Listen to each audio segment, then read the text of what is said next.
were under the Department of Transportation until most recently we came under the Department of Homeland Security, and Secretary Napolitano was the Secretary. So we've had a few changes. But those same core values are still true today regardless of where we're working and who we're working for. Being under Department of Homeland Security, and to show you the high regard that folks have for the Coast Guard, the fellow I replaced, John Acton, who was a Rear Admiral. I was the one who replaced Admiral Acton. Admiral Acton is Director of Operations for the Department of Homeland Security today. And that's, as I told him, I said, geez, John, I hope you survive, because you're in charge of everything.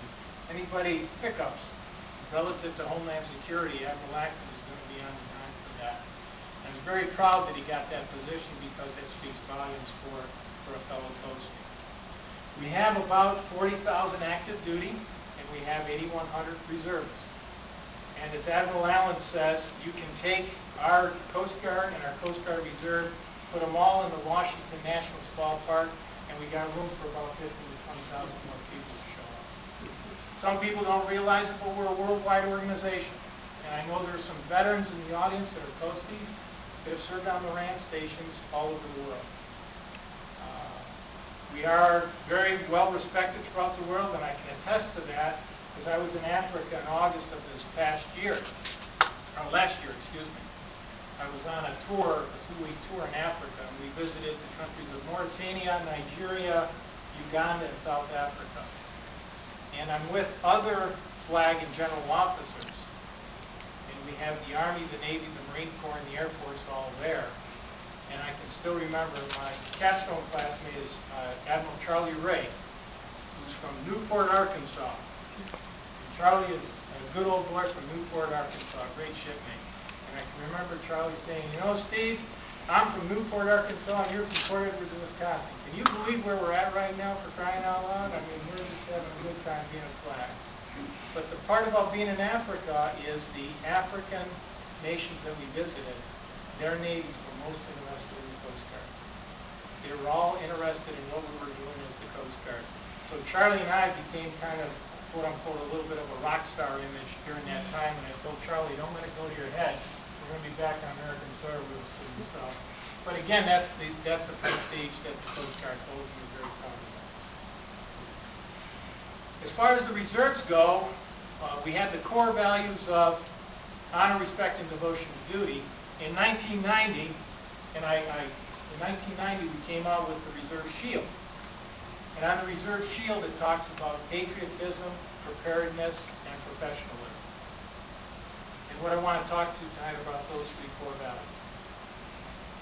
At a lot of the all-hands meetings, and I do a lot of traveling throughout the nation and visiting coasties, I always ask the question of the reservists, and I'm encompassing all guardsmen and reservists in this, because that's not the Coast Guard Reserve. I ask the question, when did life change for guardsmen and reservists in the United States? And most people will say 9/11, and I respectfully disagree. And I think Randy will attest to this. Life changed for reservists and guardsmen when Saddam went into Kuwait in 1990, because that was our first real call-up. And in fact, when I married my wife in '75, she asked me that question. Do you think you'll ever be recalled to active duty? And I said, it'll never happen in a million years, don't worry about it. It'll never happen. But if you look at us historically, the Reserve and Guard is more of a part of our national defense and homeland security than ever before, ever when it was invented. We can point to Operation Uphold Democracy in Haiti. We can point to Somalia. We can point to Bosnia and Kosovo. Obviously 9/11. Okay? Operation Noble Eagle, Operation Iraqi Freedom, and now Overseas Contingency Operation. And the Guard Reserve is being recalled. And to give you an example of that from a personal note, when the USS Cole was hit that day in Yemen, the port security unit that I commanded, I knew we were on the dime to go if it was needed anywhere in the world. And I got the call that afternoon and said, well, send out a warning order. We're probably going to be sending a port security unit, not necessarily to Yemen, we went to Bahrain. But the role of that port security unit is to protect any ships from having a terrorist attack on. So again, the Guard Reserve needs to be ready to go. And to say the least, that creates some challenges. So when you deal with our three core values of patriotism, professionalism, and preparedness, I want to talk about the patriots first. And the patriots are you people. The patriots are the fathers, the mothers, the brothers, the sisters, the wives, the uncles, the aunts, those people that have served. And I think, again, any one of us that have gone overseas can attest to that. You don't realize what a big deal it is until it kind of hits home for you. And a lot of that credit for me personally, for my success and for my career, goes to my wife. Because without her support, I wouldn't be where I am today. And also credit goes to my son and daughter.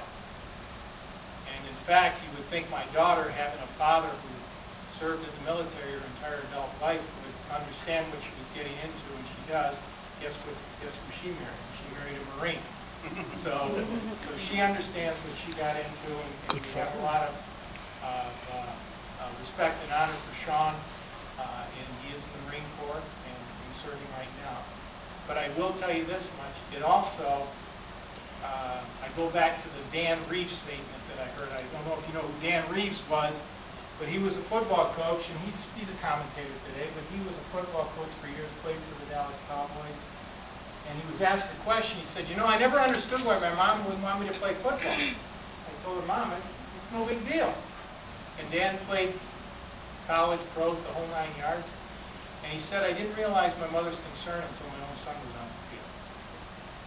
And in this case, now I got a little different lens to look through, because now I got a son-in-law on the field, even though I'm still serving. So the true patriots are the American people that support us. And really, that's all anyone in the military expects.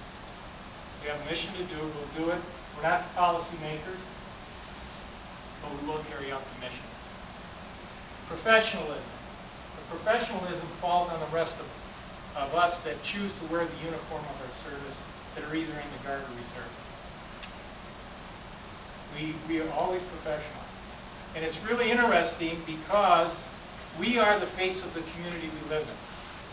And as an example, when the pirates things were going over in the Horn of Africa, and especially when they took the Maersk, Alabama, we have a YMCA in our community. I go down there every morning, and of course I see the same friends I see every morning.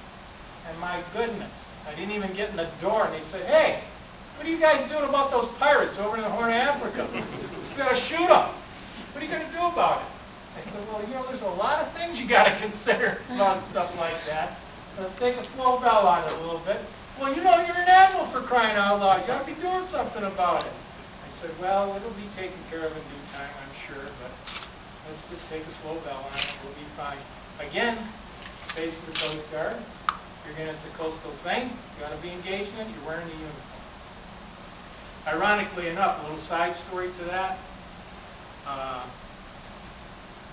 Those 3 SEALs that killed those pirates, I told my wife, I said, I wonder if that's one of Bruce's boys or brother-in-law or son-in-law. Bruce Bruni and I served together for about 20 years. He's a captain in the Coast Guard. His son is a Navy SEAL, and his son-in-law is a Navy SEAL. And I saw Bruce like a week after that, and I go, Bruce, you probably will deny anything, so I'm just going to ask you, you can say, I can't tell you. I said, was your son or son-in-law one of those shooters? He goes, no, but obviously they know the shooters. Highly trained, highly skilled individuals. And again, I was asked a question today in classroom,